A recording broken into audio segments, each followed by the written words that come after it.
Ms. Cheryl Chan.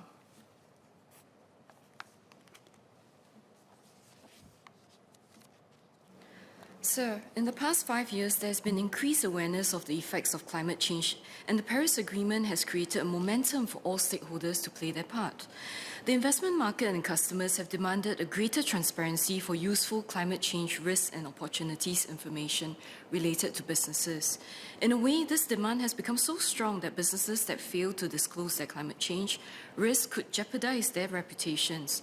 However, reputational risks do not solely apply to businesses only. They have similar implications for any government. I would like to touch on 2 areas. First, need for disclosure from businesses and government. From FY 2023, it is mandatory for public listed companies under the Singapore Exchange, beginning with specific sectors, to make climate disclosures. More sectors will be included in FY 2024.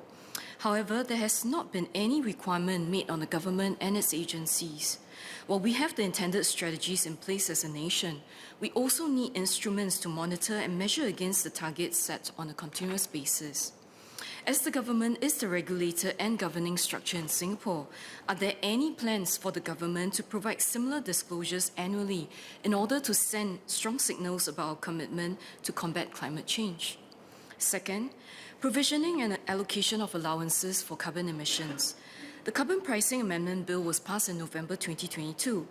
Given how heavily trade exposed our economy is, such a provision is vital to ensure our businesses remain competitive as they adjust towards a low-carbon economy. However, the Act does not define clear boundaries on how much allowances the government will be allowed to issue and how this will be allocated from a sectoral perspective. This brings me to a point about volume of allowance, its fair allocation, and integrity of businesses using the allowance. On the provisioning of allowances, could the Minister clarify the estimated volume of allowances the government is planning to issue as part of the transition framework? How will the volume be calibrated over the years as Singapore progressively lowers our carbon intensity? Will the Ministry consider introducing a cap on the number of allowances that can be issued annually to safeguard against any over-provision of allowances from a national perspective? On the allocation of allowances, could the Minister also clarify how the government plans to allocate allowances across the different sectors?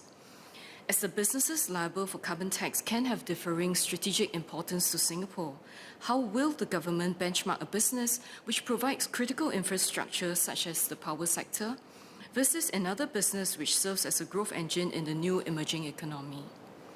Or the current provision allows internationally recognized benchmarks to be applied in the methodology of assessing the award of allowances. It does not obligate the use of benchmarking elements.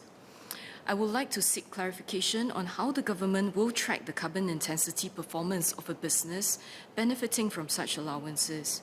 Will there be regular benchmarking reviews on its carbon intensity performance against global peers?